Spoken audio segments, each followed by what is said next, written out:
swimming competitively since I was 6 years old. But before this, I stood on the sidelines watching my oldest brother compete. We could not be more different because while he thrived in the water, I hated it.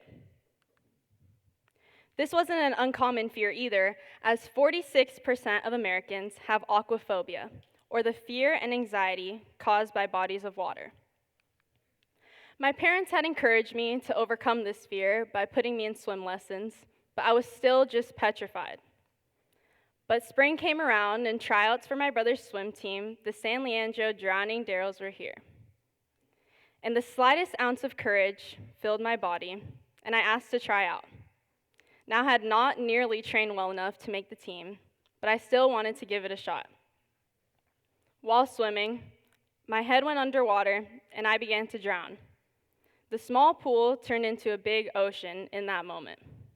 Luckily, my swim coach pulled me out very quickly, and I was all right.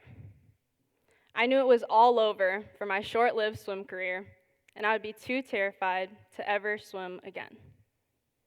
However, I was given the life-changing opportunity to develop my swimming skills, and within a few months of my near-drowning experience, I earned my very first gold medal. Since then, I have continued to train not only to become a better swimmer, but better overall athlete. Swimming soon became a passion of mine, and instead of thinking of all the things that could go wrong when I swam, I shifted my focus and began to find myself. The water no longer caused me anxiety, but rather calmed it. Swimming back and forth for hours at a time can seem incredibly boring, and sometimes it is. But you have to get comfortable with yourself and all your thoughts. I viewed the silence as an escape from my busy life. I always hear one thing from my parents. Can't you hear us cheering for you? While outside of the water, it's pure chaos and noise because of all the cheering. Inside the water, I shut my whole world out and I hear nothing but silence. Being on a team helped me to form tight friendships, and relay races taught me accountability, responsibility, and trust. Everyone's essentially training on their own during the week, but when it comes to these relay races, you swim your fastest because you don't want to let your teammates and friends down. Whether it's the glory of winning a race or the devastating loss of losing by 1/100th of a second, it all comes down to the training. And in all honesty, the hard work it takes to train is what I love the most. Nothing good comes easy, and swimming is definitely not an easy sport like many people think. But I had not been able to get through all those challenging times without the many inspiring coaches that helped me along the way. My first love was swimming, and when I was 16, I wanted to share this love with others, so I became a swim instructor and lifeguard. My journey with swimming went from being afraid of the water to now being the protector for others, and my journey was coming full circle. I was lucky enough to get the opportunity to gain and develop my swimming skills, but many others aren't as fortunate. Growing up competing, I noticed that there wasn't a lot of other swimmers who looked like me or whose names sounded like mine and were a part of the Latino community. There was an overall lack of diversity and representation of many cultures in the sport. When doing research, I found that a survey done by the Children's Hospital of Chicago showed that 26% of Black parents and 32% of Latino parents had never learned how to swim. This is compared to the less than 4% of white parents. Now, this disparity wasn't only found in the parents, but also in their children, as 46% of Black children and 47% of Latino children had had swimming lessons, compared to the over 72% of white children. According to the USA Swimming Foundation, 19% of kids who come from a non-swimming household will ever learn how to swim.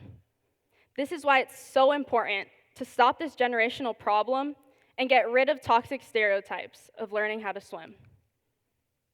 Along with ethnicity, Class was also a leading barrier within the swimming world. 58% of parents with kids ages 4 to 16 said that they would take their kids swimming more if it were cheaper. This is justified reasoning, as group lessons can range between $20 and $445 per session, and private lessons can range between $54 and $330 per lesson. With more access to swimming lessons, it could reduce the likelihood of childhood drownings by 88%.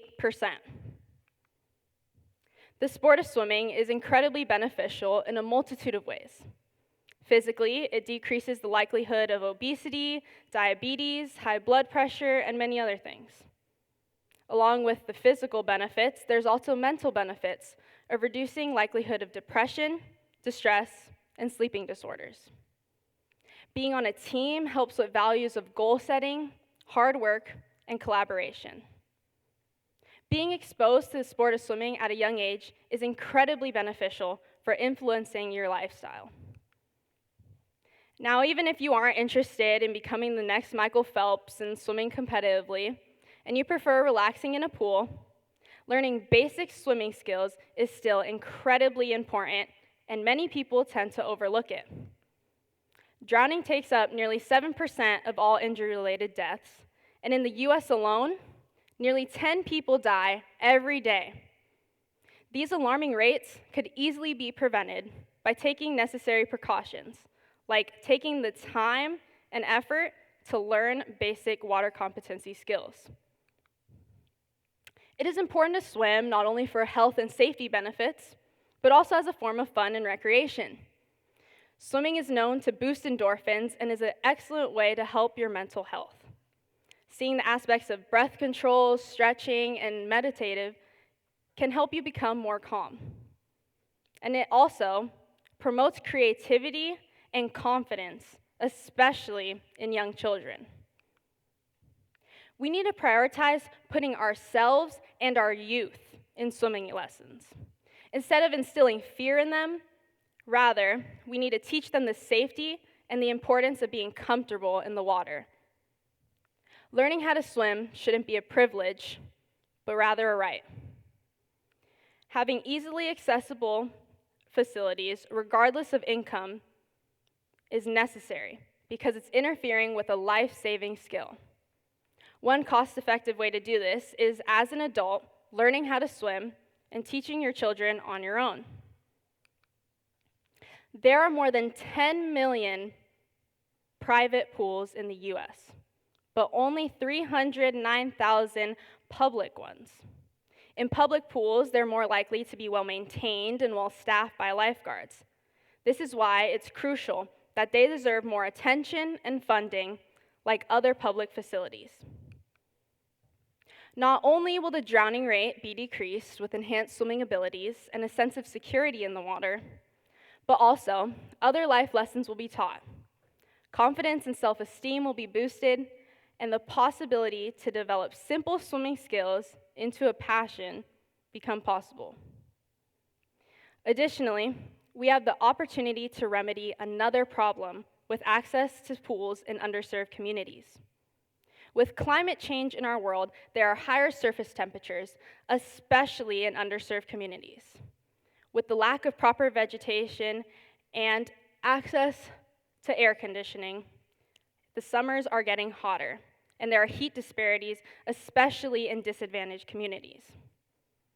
By putting pools in these areas, it makes it a fun, easy way to cool off during the hot months, and this will help make swimming more of a right and less of a privilege. All the values of confidence, persistence, hard work, teamwork, and much more that I have learned from swimming have helped shape me into the person I am today. Now, my love for swimming is not something that will fade away, but rather something that will be instilled in me my whole life. Learning how to swim was one of the best opportunities that I was blessed with. And now, I'm going to do my part, and I hope we all can, positively contribute to the cycle of helping others become water safe. Thank you.